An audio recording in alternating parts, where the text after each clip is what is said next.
Your brain is being hijacked right now, and you don't even know it.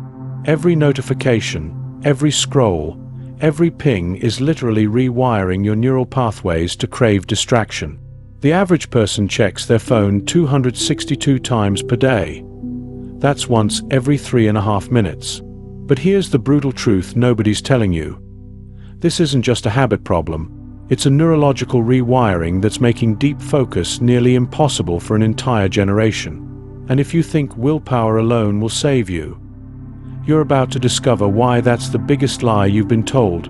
Listen, I used to be that person who couldn't read a book for more than 10 minutes without reaching for my phone. I'd start a project, and within 20 minutes, I'd be down some random internet rabbit hole. Sound familiar? The problem isn't that you're lazy or undisciplined.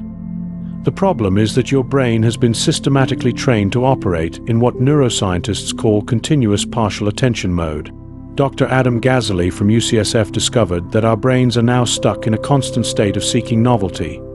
And every time we switch tasks, we're getting a hit of dopamine that reinforces the behavior. Here's what's actually happening in your brain. Every time you switch from one task to another, there's something called attention residue that gets left behind. Professor Sophie Leroy found that it takes an average of 23 minutes and 15 seconds to fully refocus after an interruption. But here's the kicker. Most people are interrupted every 11 minutes. Do the math. You're never actually reaching deep focus. You're living in a perpetual state of mental fog. The tech companies know this. They've hired teams of neuroscientists and behavioral psychologists to make their platforms as addictive as possible. Variable ratio reinforcement schedules. The same psychology used in gambling is built into every app on your phone. That little red notification badge? That's not an accident. That's psychological warfare designed to capture and monetize your attention. But here's where most productivity gurus get it wrong. They tell you to just use willpower or download another app to block apps. That's like trying to fight an army with a water gun. The solution isn't more self-control. It's strategic neuroplasticity. You need to literally rewire your brain for sustained attention. First, you need to understand that your brain has two attention networks. The executive attention network handles focused, goal-directed thinking. The default mode network is what kicks in when you're not actively focused. It's responsible for mind wandering and daydreaming. In a healthy brain, these networks work together. But chronic digital overstimulation has hijacked this system. Here's the step-by-step process to reclaim your focus. And this isn't theory. This is based on neuroscience research from Harvard and MIT. Step 1. Start with what I call attention hygiene.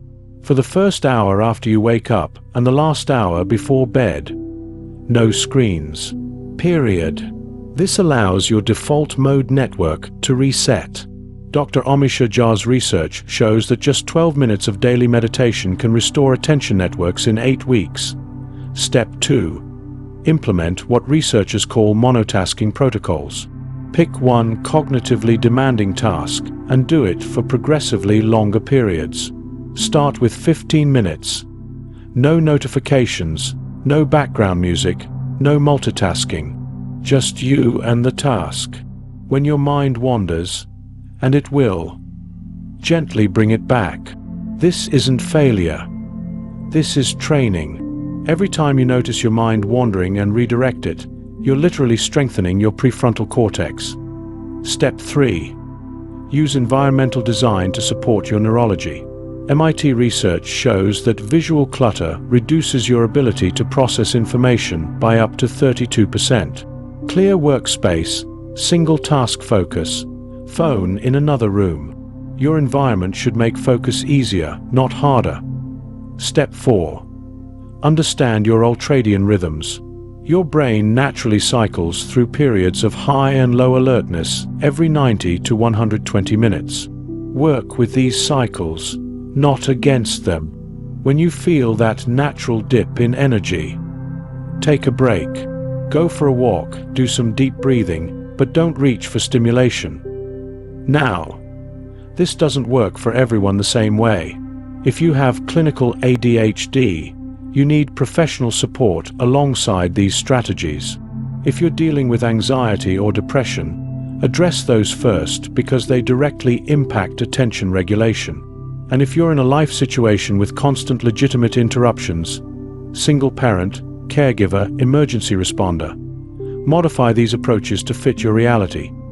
The bottom line is this: your attention is your most valuable resource.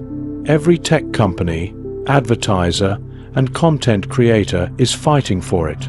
But with deliberate practice and the right strategies, you can train your brain to sustain focus for hours instead of minutes.